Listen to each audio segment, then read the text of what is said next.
The Chief Executive of the HSE has apologised unequivocally for the failures in child and adolescent mental health services in Kerry, following a review which identified risks of potential harm in how young people were treated. Bernard Gloster said services in Kerry were far below the acceptable standards, and he said he is truly sorry for the harm caused. Minister of State with responsibility for mental health, Mary Butler, has been meeting with affected families in today. Davin Godfrey did not get the care he needed from child and adolescent mental health services in Kerry. He says the effects of over-medication for over a decade were severe and made a bad situation worse. Yesterday's report into services found a risk of potential for harm in more than half of the files reviewed. The HSE and the Minister have announced that they are conducting a further review into cases in our Kerry CAMHs. However, there's a lack of clarity at this time as to the extent of that review, and that is an issue that I am pressing with the Minister today. Families have welcomed the extension of the review to include files of young people who accessed CAM services in North Kerry prior to 2022. But they say accountability is key and should be pursued with rigour. Currently, the HSE has a complaint service called Your Service, Your Say, but it's not independent. You're essentially complaining to the HSE about the HSE. The Minister of State with responsibility for mental health, Mary Butler, met with some families affected by the review in Tralee today. We spoke about a further look back in relation to some people that have fallen outside the terms of reference of this particular review, and especially in relation to those that have mental health with intellectual disabilities, those that have an ADHD diagnosis, and those that would have received multiple medications. The HSE Chief Executive has apologised for the failures in CAMHs services in North Kerry. Bernard Gloster also confirmed that the HSE has made a referral to the Medical Council in this case. Petula Martin, RTE News, County Kerry. Well, more on that story now, and we can speak to the CEO of the HSE, Bernard Gloster, who joins us in studio. And thanks indeed for joining us. Evening, Tommy. On 6-1, Bernard Gloster. 209 cases of potential harm. The review showed cases where children were on multiple drugs, were on inappropriate drugs. The list goes on. How was this allowed to happen? Certainly very happy to address that question. Can I just say, and I think it's important right at the outset of anything I say, and what I've said today is, to those 209 children, to the 374 who were comprehended by the review, and to the people of Kerry who really have had a significant blow in their confidence in our services by the harm or the potential harm caused here. I really do want to say it's incumbent on me as the head of the HSE to say I am truly, truly sorry for their experience. Something like this can leave an effect for a long time. In terms of how something like this can happen, this is a combination of the prescribing practices and individual clinical practitioner. It is also the case it's a clear absence of good clinical governance and indeed good corporate governance in how services are overseen and developed. And in Kerry there was further isolation in the fact that the doctor in question wouldn't have been exposed to the same amount of peers as others might have been across the country. And we know in healthcare that's a significant safety valve. The review was commissioned in 2022. It was published yesterday. Why did it take so long to complete? So people might remember this comes off the back of an issue in South Kerry in what was known as the Maskey Review, in which 1,300 children were reviewed, and this particular review followed that. There was a very specific reason for that. Reviewing 374 cases, it's a very complex process. It takes a lot of time. We had to have a lot of doctors available to us to do that, and so it does take a lot of time.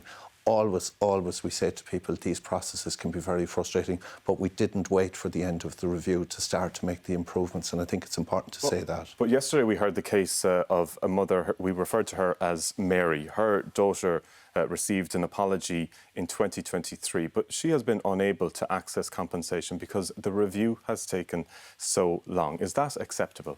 No, it's not acceptable, and you know the court processes are there for everybody, but I think in this particular instance what I'd say and what is welcome and what I would say to Mary is there was a particular scheme brought in by Minister Butler at the time in respect of South Kerry. Minister Carl McNeill and Minister Butler have now, following consultation with the Attorney General, agreed similar would apply to North Kerry.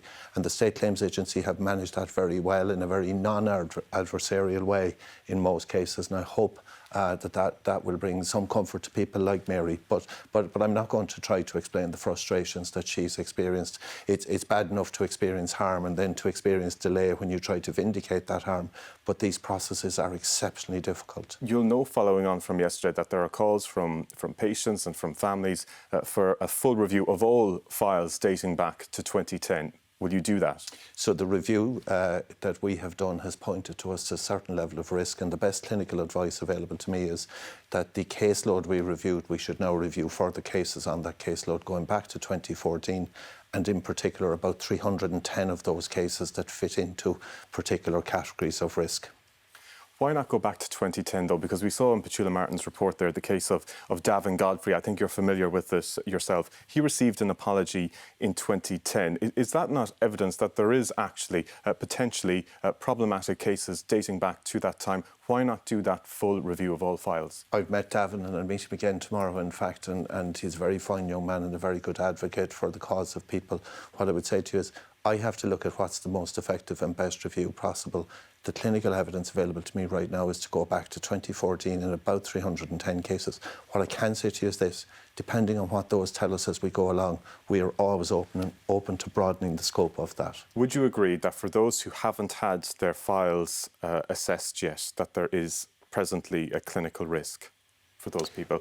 There has to be. In what we found in this caseload, 79% prescribing rate of psychotropic medication when it should have been about 39%. Of course there has to be a risk for people in that caseload. Of course there has to be. But what we have to do is take the best approach clinically to what it is we should look back on. You'll have seen in the review that there's a recommendation for 4 full-time consultants in Kerry. We know that there are none. For how long has that been the case? So that's been the case predominantly since around the time of the Maskey review in South Kerry. We've just finished the recruitment. A number of years. Yeah, we've just finished the recruitment from a locum to a permanent consultant for South Kerry. We have 3 doctors currently making up the provision of 2 positions in North Kerry.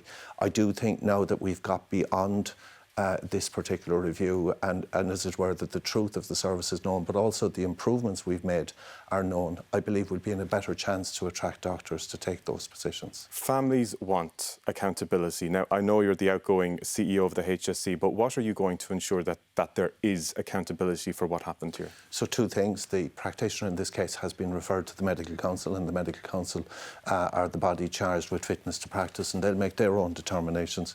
We are also pursuing the internal HSE accountability processes, and while I can't go into any person's individual or private details in respect of that, that is particularly slow because of the status attaching to the doctor at the moment, and the doctor is not currently practising medicine. The Mental Health Commission couldn't give an assurance that children have access to safe and effective and evidence-based service back in 2023. It couldn't give that assurance for the rest of the country. Can you give that assurance today that CAMHs across the country is safe, that it is effective? It is much more safe than it was. And in 2023, after South Kerry, we did a national audit of prescribing practices, and we found none of the issues to be thematic across the country that were prevalent in Kerry. That's the first thing. And the second thing is we now have a far better standard of clinical audit, clinical practice and team development that mitigates all of the risk. Can you ever be absolutely certain that you have no risk in healthcare? No, you can't. But the issues in terms of this audit, I'm very satisfied that they've been well attended to. All right. Bernard Gloster, CEO of the HSE. Thank you. Thanks for joining us on 6-1.